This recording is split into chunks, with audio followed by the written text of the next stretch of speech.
Assalamualaikum warahmatullahi wabarakatuh. Selamat pagi anak-anakku semua. Selamat pagi Bapak Ibu guru SMP Negeri 3 Pati. Saya Eti Rustina, pengajar mata pelajaran Ilmu Pengetahuan Sosial.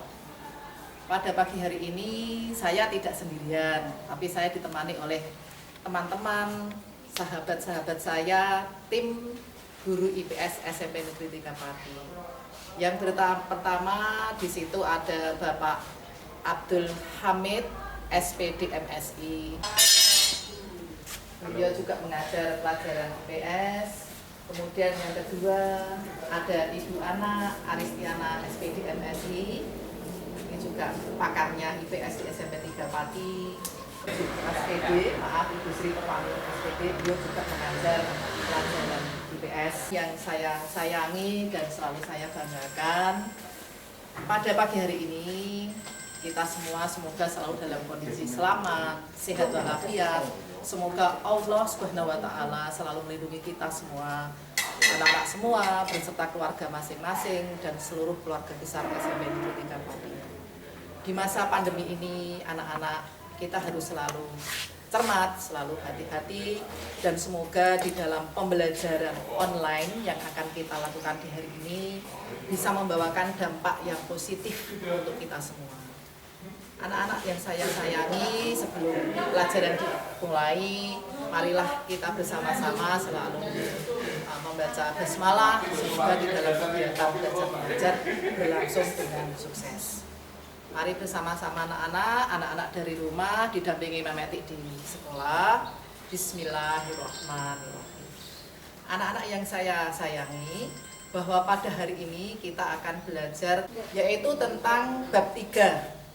Kenapa kita sudah masuk bab 3? Karena di sini adalah tentang materi khusus untuk kelas 4 semester, yaitu tentang keunggulan dan keterbatasan antar wilayah serta pengaruhnya terhadap kegiatan ekonomi, sosial, budaya di Indonesia dan di ASEAN. Anak-anak yang selalu saya sayangi, memang kalau kita mempelajari materi pada pagi hari ini erat kaitannya dengan materi waktu kelas 7. Memetik berharap kalian masih ingat tentang materi kelas 7, yaitu tentang kebutuhan manusia. Bahwa kita tahu kebutuhan manusia itu tidak bisa kita ukur betapa hebat dan banyaknya kebutuhan manusia dalam kebutuhan sehari-hari, dalam kehidupan sehari-hari. Sejak Anda bangun, sejak kita bangun sampai tidur lagi, coba bayangkan kebutuhan apa saja itu yang kita lakukan. Di mana kebutuhan ini tidak terlepas dari hubungan konsumsi, produksi, distribusi di dalam suatu ruang atau dalam suatu wilayah. Di mana itu adalah masuk dalam kegiatan ekonomi. Ini juga materi kelas 7. Ada konsumsi, ada distribusi, ada produksi. Nah ini bahwa kalau kita melihat dari kebutuhan, masing-masing ruang, masing-masing wilayah berbeda kebutuhannya. Itu dalam materi ruang dan interaksi keruangan, materi kelas 7. Oleh karena itu bahwa kebutuhan ini sangat berbeda. Anda bisa memperhatikan kebutuhan Memetik, kebutuhan kalian akan berbeda. Akan berbeda sekali. Nanti bisa kita lihat contohnya. Oleh karena itu anak-anak, di dalam kita melengkapi kebutuhan hidup kita dan seluruh manusia di dunia ini tidak lepas dari hasil produksi. Oleh karena itu di dalam kegiatan ekonomi ini kebutuhan apa sajakah yang akan kita peroleh dalam kehidupan kita sehari-hari. Anak-anak yang selalu disayangi Memetik, kebutuhan orang desa akan berbeda dengan kebutuhan orang kota. Karena kebutuhan orang desa itu adalah terbatas. Tetapi untuk kebutuhan orang kota itu sangat luar biasa banyaknya. Kenapa demikian? Karena memang di desa itu mungkin bisa terkendala oleh jalan, oleh transportasi dan macam-macam. Tetapi untuk di kota besar itu sudah disediakan dengan fasilitas-fasilitas yang luar biasa. Mungkin ada mega mall, ada super mall, ada tempat-tempat belanja modern, sehingga mereka harus mengeluarkan sejumlah uang lebih dibandingkan dengan orang desa. Itu anak-anak, maka saya katakan bahwa kebutuhan itu akan sangat berbeda antara satu orang dengan orang yang lain. Oleh karena itu anak-anak di dalam kita melakukan kegiatan sehari-hari, kebutuhan yang kita lengkapi, ini adalah kaitannya dengan kegiatan ekonomi. Adalah merupakan salah satu hasil sumber daya alam, di mana sumber daya alam inilah yang nanti akan diproses, diolah sebagai proses produksi untuk kebutuhan konsumsi, memenuhi kebutuhan kita, dan kalau kelebihan biasanya bisa dilakukan satu pengiriman atau distribusi. Ini hanya untuk contoh lingkungan di sekolah. Ada 4 pelaku ekonomi. Yang pertama adalah rumah tangga keluarga. Rumah tangga keluarga ini yang sering disebut dengan istilah konsumen. Yang kedua adalah rumah tangga produksi. Ini yang sering disebut dengan produsen. Kemudian yang ketiga, rumah tangga pemerintah. Yang keempat adalah rumah tangga luar negeri. Dari peran keempatnya ini, pelaku ekonomi ini mempunyai tugas dan fungsi yang berbeda-beda. Bahwa di dalam kegiatan mereka melakukan perannya, yang pertama berperan sebagai rumah tangga keluarga, itu adalah kita. Kita ini adalah berperan sebagai rumah tangga keluarga atau konsumsi atau konsumen. Apa yang kita lakukan dalam kegiatan kita sehari-hari ini termasuk di dalam kegiatan ekonomi. Yang jelas di dalam kegiatan ekonomi itu adalah rumah tangga keluarga. Tetapi kalau rumah tangga produsen, ini yang memproduk, memfasilitasi semua sumber daya, baik itu sumber daya barang, sumber jasa dan barang, inilah yang kita manfaatkan, itu disebut dengan istilah rumah tangga produsen. Sedangkan rumah tangga pemerintah itu yang membuat regulasi, yang mengelola, yang mengatur, yang memberi kebijakan-kebijakan tentang kegiatan ekonomi. Di mana jika produk suatu negara melimpah seperti di Indonesia merupakan penghasil sumber daya tambang terbesar dunia, itu bisa dijual ke luar negeri, bisa diekspor ke luar negeri, atau jika kita Indonesia membutuhkan barang dari luar negeri, kita membeli dari luar negeri, yang istilah lainnya adalah impor. Nah, ini adalah yang dikelola oleh rumah tangga luar negeri. Untuk materi kelas 7 yang tadi telah disinggung oleh Mbak Eti, bahwa ruang dan interaksi antar ruang ini adalah saling melengkapi.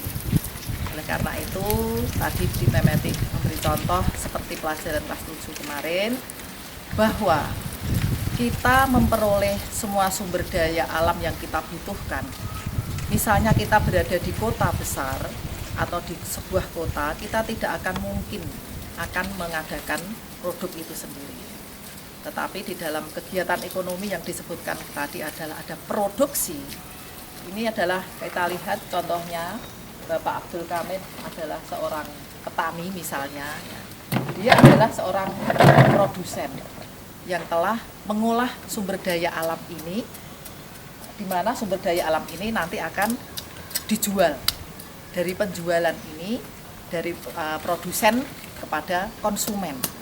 Nah, dari proses produsen ke konsumen, ini biasanya ada yang langsung, tapi ada juga yang melalui perantara. Misalnya Bapak Tani, Bapak Abdul Kamid, baru menuai jagung.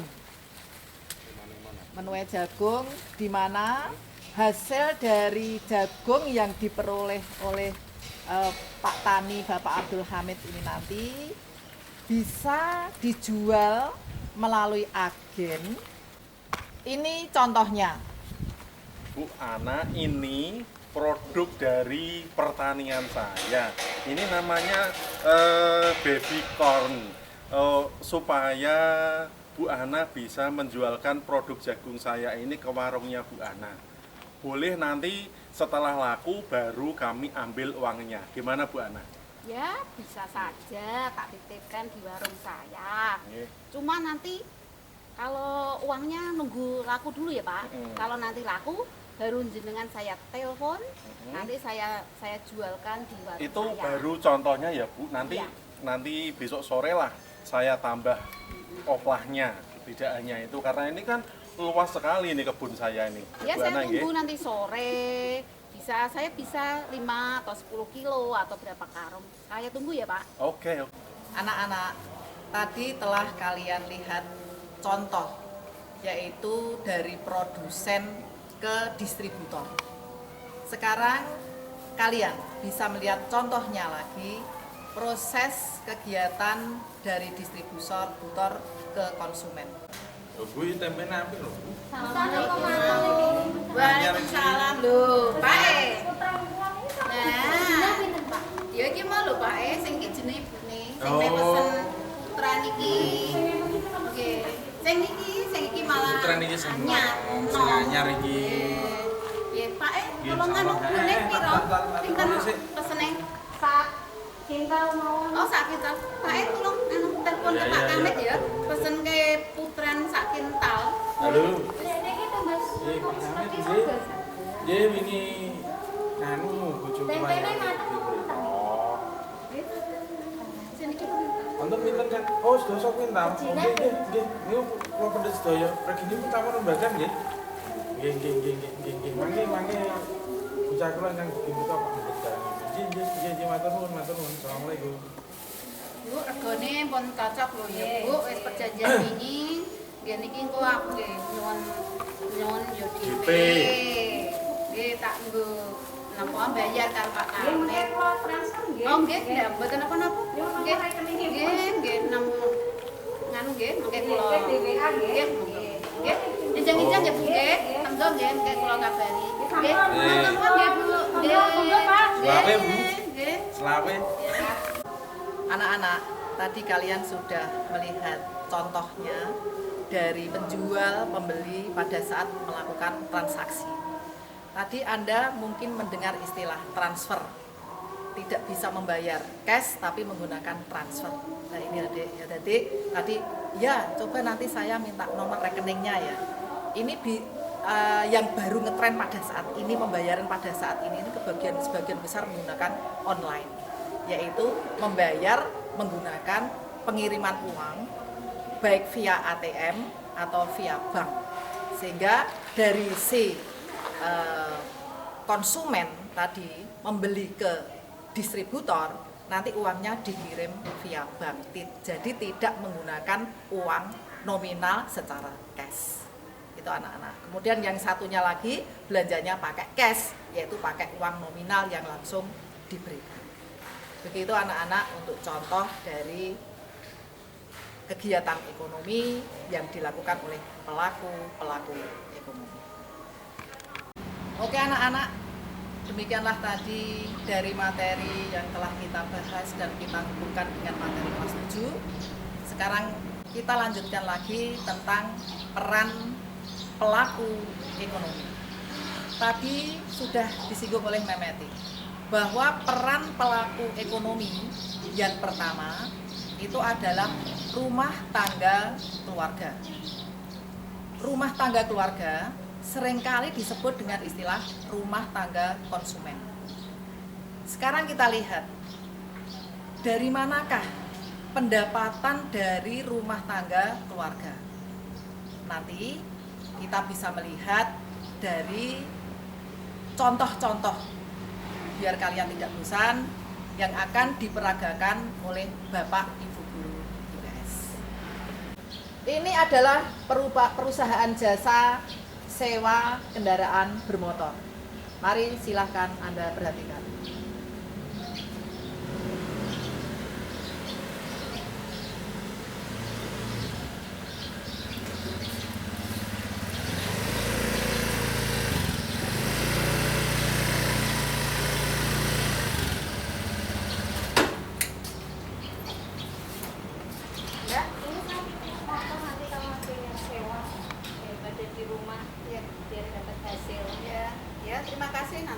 moga-moga lancar. Nanti ada yang nyewa motornya.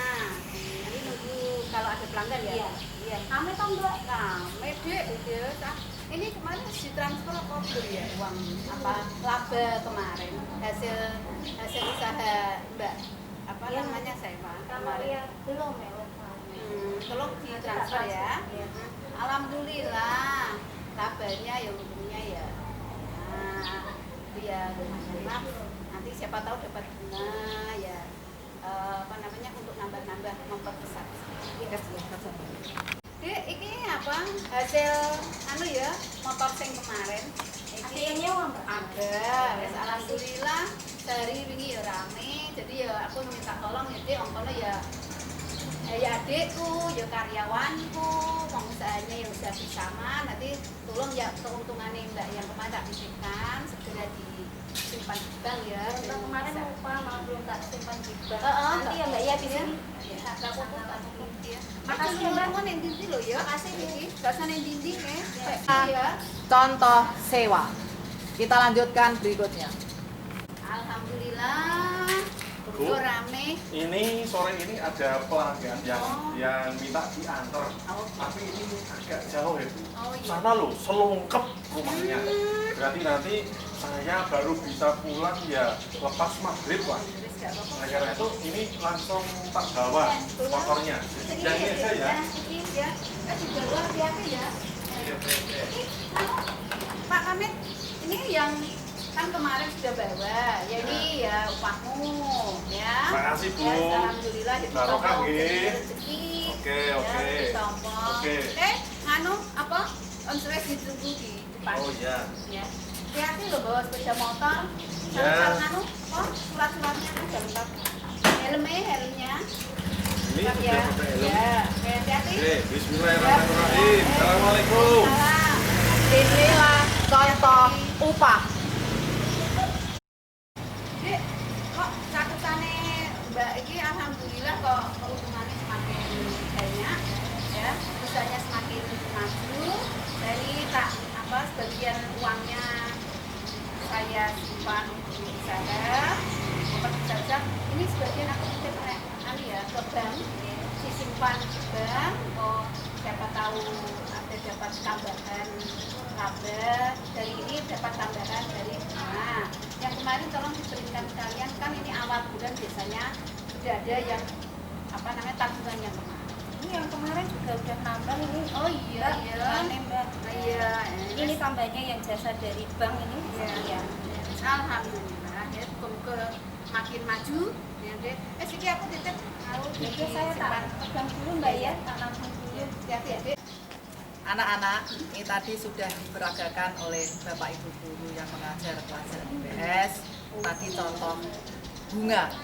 Tadi yang pertama juga sudah ada contoh sewa, upah, laba, dan yang kemarin adalah alhamdulillah tahap demi tahap pelajaran IPS yang telah kita pelajari hari ini telah selesai. Harapan Memetik nanti kalian mengerjakan tugas di rumah, yaitu bisa membuat kesimpulan apakah perbedaan antara sewa, upah, laba, dan bunga, supaya dikerjakan tepat waktu, minggu depan selesai, dikumpulkan bisa melalui Google Classroom. Ditunggu Memetik, jangan lupa diberi batas Memetik sampai minggu depan. Demikian anak-anak, monggo kita bersama-sama berdoa semoga untuk langkah-langkah selanjutnya kita semua dan anak-anak semua bisa selalu sukses. Alhamdulillahirrahmanirrahim. Assalamualaikum warahmatullahi wabarakatuh.